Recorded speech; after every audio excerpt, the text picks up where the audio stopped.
Given that you have a sort of ascendant role in the Democratic Party, could you talk about the Maine Senate race? Do you think that Graham Platner should drop out of the race? And do you have any intention of endorsing any candidates in competitive races outside of New York, El Said, or anyone else?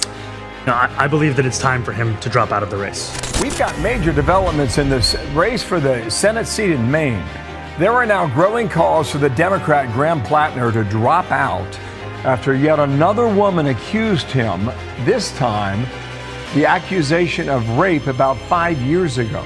The accuser sharing the graphic details with CNN and Politico. She says Platner showed up at her home intoxicated, forced himself on her, despite her repeatedly telling him no. Platner denying the accusation, says his campaign is, quote, taking time to reflect on the best path forward. So he had kind of jumped on top of me and indicated that he had intentions that were sexual in nature. And I remember just at first being like, hey, I'm not into this. I had recognized that he wasn't listening to me. It wasn't just that he wasn't hearing me or whatnot. And then I recognized his level of intoxication, and I knew in that moment I wasn't safe. And Platner denied. I wanted to directly address the troubling, serious, and false allegations against me. Any accusation of non-consensual behavior is categorically false. Over the last 10 months, I have been deeply humbled by the faith Mainers have put in me.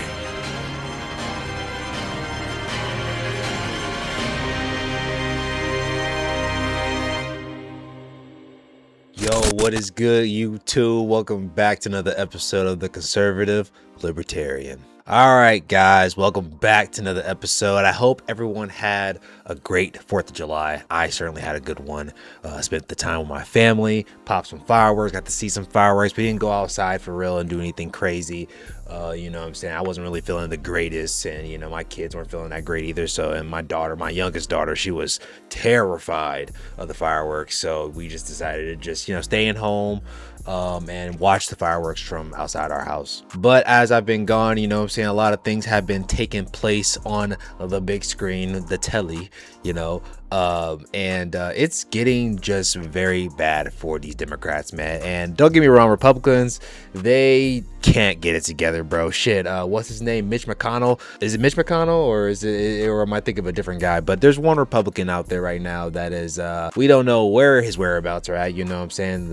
You know, he's either dead or alive. He supposedly had a cardiac arrest at his home, and you know, the hospital, you know, the ambulance people that came to, you know, take him and whatever. There's a whole debacle on whether or not he's going to be able to keep his seat in Kentucky and whatever. But as that's going on, we also have new development going on with the case going down in Maine. So Mr. Graham Platner, you know, the guy that has the totem cough, and he you know, he said it himself, you know, in a Reddit post that he is a self-proclaimed communist. You know what I'm saying? He's on the Democratic Party ticket, running as a Democratic Socialist, and yeah, and he just got ousted again for more sexual assault allegation, and this time it's really bad.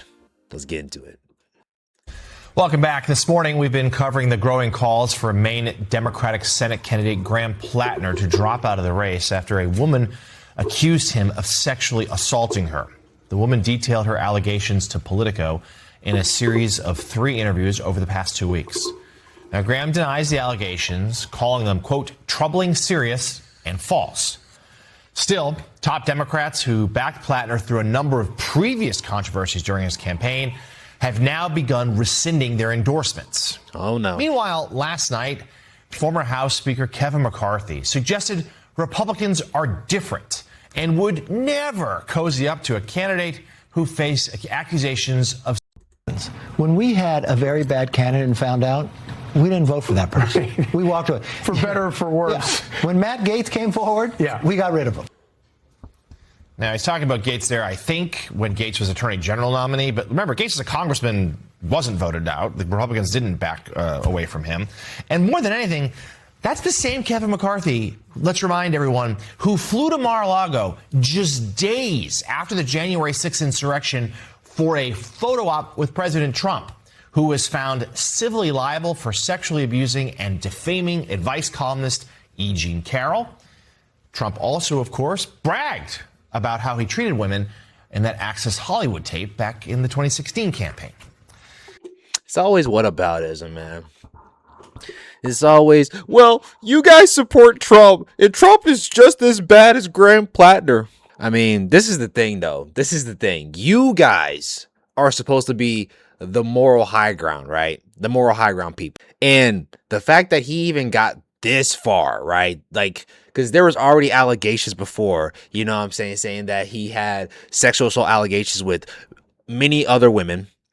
Which is crazy because as soon as Eric Swalwell, you know what I'm saying, got outed for sexual assault claims, he was gone immediately, quickly, fast, actually. I wonder why that is. I wonder why that is. It does. I mean, it wouldn't have to do with, you know, the Democrats, you know, sabotaging their own candidates so that way they could put up who they really want. Because let's be serious, Eric Swalwell probably wasn't the preferred candidate. And if you noticed, right, there's so many people running in that race. I'm pretty sure he's running for governor, right, for California. So everybody, there was a lot of Democrats already on that ticket running for that seat anyway. So it's like, yeah, I'm pretty sure Democrats probably sabotaged their own candidate, their own, not their preferred candidate, but the preferred candidate for the people, just so they can get who they really want to get in there. I think his name is like Brasari or some shit like that. He's like a Mexican or whatever. He's going up against the Republican governor of that state. But like, you know, Eric Swalwell, he got ousted quickly. Like it was quick, fast, in succession, gone. But this guy, right? This guy was able to have the Totenkopf on his chest, was able to say all these very inflammatory statements on the internet, you know what I'm saying, claiming that, oh, that was just my past, I was going through a hard time, and I just said things because of what I was dealing with and whatever, and blah, blah, blah, blah, whatever excuses these people want to make up, so that way they, so that way they can get sympathy points from their side of the aisle. But it's like, bro, you guys saw the writing on the wall, and this is the thing, y'all supposed to be virtuous people, you know what I'm saying, holier than thou. Then I'm just saying, like, this is your guys' own making. This is what you guys get for, you know, dealing with these communists and dealing with these people who outright say that they are socialists. Like, I just don't understand the Democrat Party and how they think that they thought they were going to, push this guy all the way to the top of the ticket when he has this type of allegations going on. It's just ridiculous. Let's now bring in contributing opinion writer for the New York Times, Molly Jong Fast, and also the editor of New Republic, Michael Tomasky. MS Now contributor Elise Jordan back with us as well. Thank you all for being here. Molly, let's start with you on the Platner issue. We can set aside McCarthy's absurd hypocrisy. Let's just focus here. This woman, obviously. These people are hypocrisy. These people are hypocrites in nature, bro. Let's be serious. I'm not saying Republicans are perfect.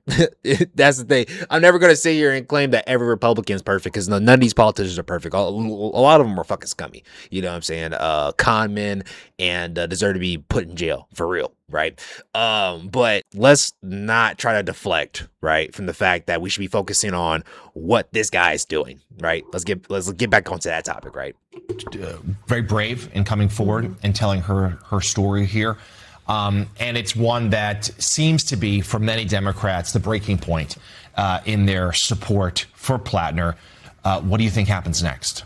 So, look, this is a Maine election that takes place in Maine, that the people of Maine vote in. And so the big question, I think, is we saw already from that Times piece that the people of Maine, his numbers were going down, right? We saw the polling that his Maine numbers were down. And so now the question is, and the Times piece didn't have necessarily, it seemed as if it was sort of nipping around the edges, but it didn't have an allegation like this, which is this full, substantial, Well, it did have him putting her. Cope! You hear it in her voice. The cope! She's coping. Ew, it's bad. It's bad. In a room and holding her captive, which I don't know, and grabbing her a lot. I know. But I mean, it's interesting to me, the media debate over this, over what constitutes enough. It is not up to me to constitute what is enough. I think. Amazing. These people are incredible.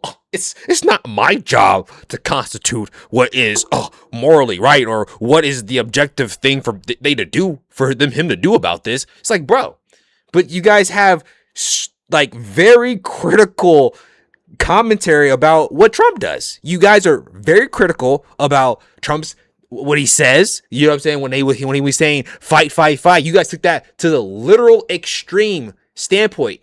And most people who were in that Capitol building, you know what I'm saying, weren't really doing anything, but it was the people who took the extreme level to go that far to, you know, assault officers and damage the facility. You know what I'm saying? No, I don't think any conservative truly wants that to happen, right? We don't want you vandalizing the Capitol, right? Just because you didn't get your way for a vote, right? That's not how we civilize ourselves, right? But we're gonna call it out when it's wrong. But I don't agree in full on prosecution of everybody, right? You know what I'm saying? That's just not what I believe should be right, and nor do I agree that Trump should have pardoned all of them. To be honest, he should have looked deeper into the case. But in his opinion, right? His opinion, not my opinion. He believes it was political persecution. Same way how he felt when he was being persecuted for his crimes of sexual misconduct, you know what I'm saying? Which was, I feel like, blown out of proportion. And to be honest, I don't even necessarily know if I can 100% believe all these allegations. To be honest, I haven't read into all this stuff, right? So I don't even know, right? So if anything, you know what I'm saying, I'm more willing to give the dude the benefit of the doubt till, you know what I'm saying, innocent till proven guilty. That's what I always like to say, innocent till proven guilty. These people don't believe that, and for them to sit here and say that, oh, well, I don't really know this. I'm not the one to claim moral superiority, you know what I'm saying? Or to know what he should do. You know what I'm saying? It's like, no, you know equivocally what he should do. And he's probably going to do it. Drop out. I think it's up to the voters of Maine.